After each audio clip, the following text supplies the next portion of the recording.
Hello everyone, I'm Kapucu, Lead Solution Architect here at Picus Security. And I'm really excited to dive into our latest release, Red Report 2025 findings with you today. You know, every year we hear about all these new threats, new fancy attack techniques that's coming up. But here's the thing, the attackers aren't actually reinventing the wheel. They're just getting better at using the same proven techniques to break in, stay quiet, and steal data. So, this year, we are focusing on the top 10 most prevalent MITRE attack technique, and we are also highlighting emerging threats like sneak thief and what we are calling is the perfect heist. It is not entirely new attack or attack types, but it's an evolved version of the ones that we've seen it before. And there's a bad news. It's just getting nastier and it's harder to detect too. So, what makes this report unique is the scale of our research. I mean, look at these numbers. We analyzed over 1 million unique files with more than 1 million classified as malicious. And from those, we pull over 14 million actions and identify nearly 12 million instances of MITRE attack techniques.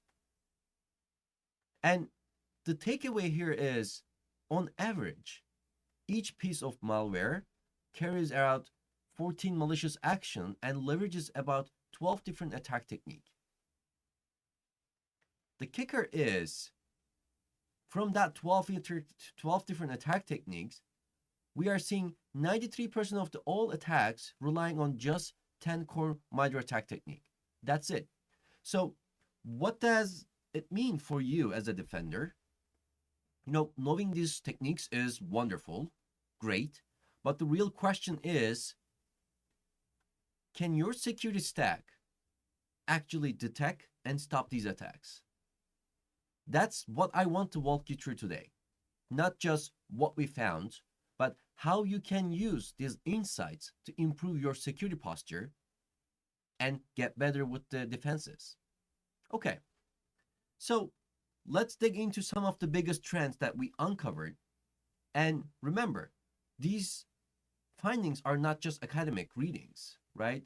They have a real implications for how you should be defending your network and your organizations. So first up is credential theft. Credential theft is exploding. We've seen its prevalence triple from 8% to 25% compared to our last report. And that's showing up in over 252,000 malware samples that we analyze. This unique technique, 1555, has become the go-to method for the attackers in 2024. The reason? It just works, right? Why force your way in when you can just steal the keys? What's really interesting is how they are actually doing this. They are not just grabbing regular credentials anymore. They are going after the password managers, cached logins, even the master keys, and multi-stage malwares like a sneak thief is designed to sit quietly and collect the credentials over time. I mean, think about it.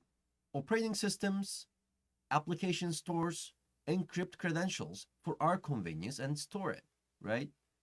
But attackers have gotten really, really good at extracting those. And once they have the access, they move laterally, escalate privileges, and walk away with your most valuable data.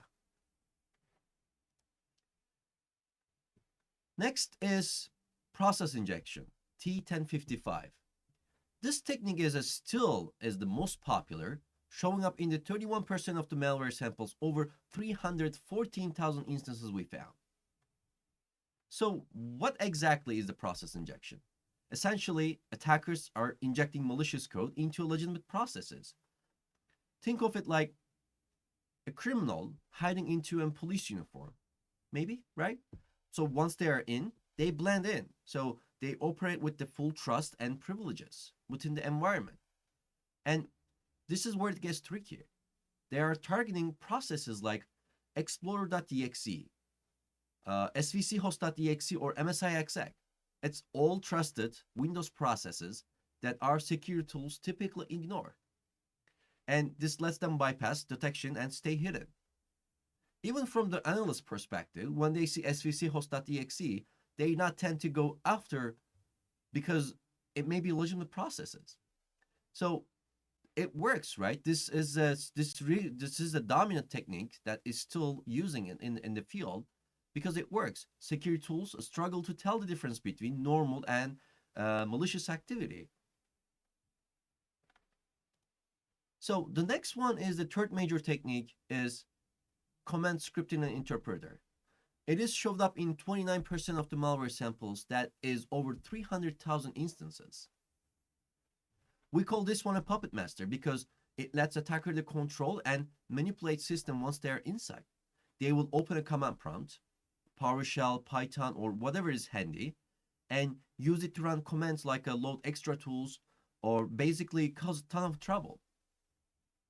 So what's make this so effective? Attackers can use it at any stage, right? Whether they are gaining initial access, moving laterally, or exfiltrating data. And since these scripting tools are built into our environments, blocking them outright isn't a realistic option. This technique remains a top favorite for attackers because it is so flexible and powerful. So now we walk through which techniques are dominating the threat landscape. The real question is we should ask, what can we actually do about this? This is where the red reports really shines in.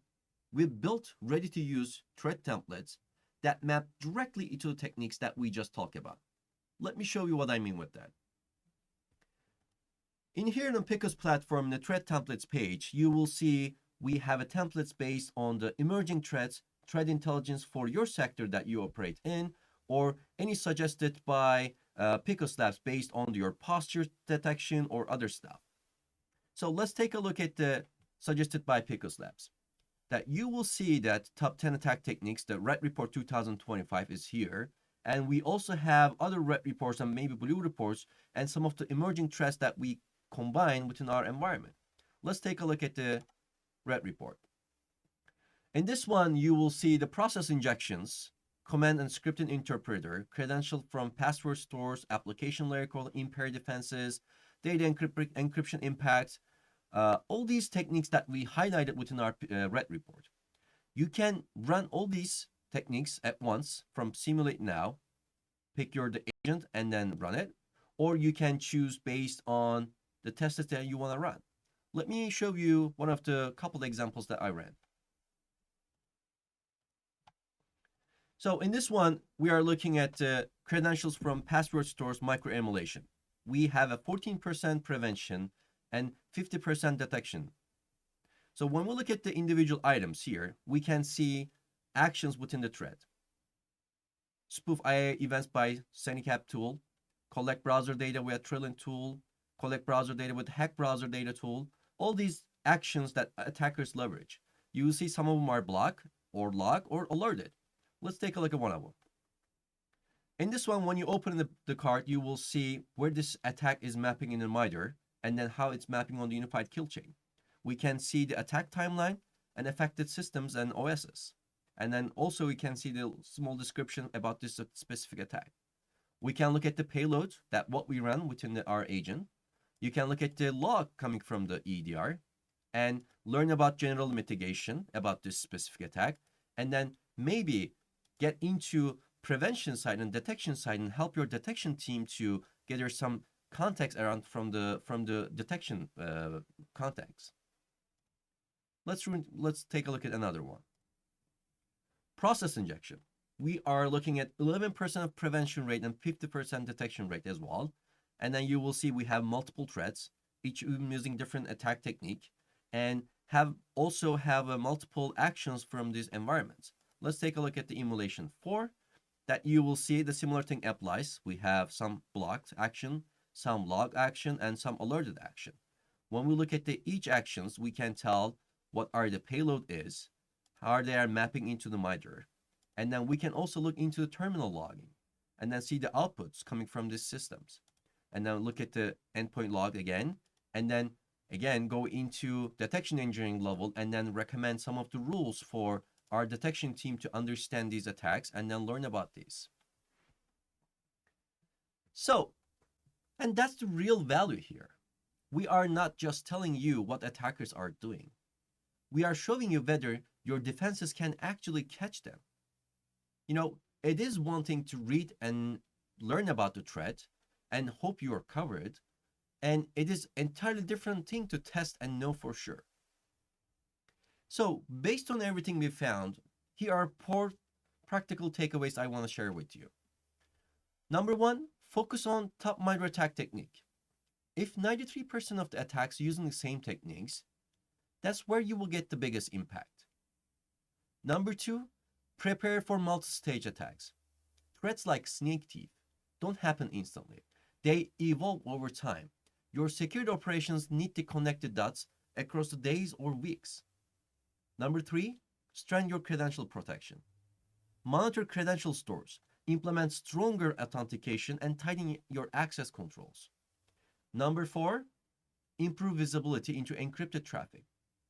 Attackers are increasingly hiding within the encryption. Make sure you are inspecting traffic where your compliance allows. Here's the bottom line. Attackers aren't waiting for us to catch up. They are evolving and getting stealthier and zeroing into on credentials and processes that we leverage every day. The big question is, how ready are you? I would encourage everyone to download the full Red Report 2025 from picussecurity.com, and if you are ready to see these techniques in action, register for a demo. We would love to show how this works. Thank you for your time. Remember, attackers aren't slowing down, and neither should we. See you on the next time.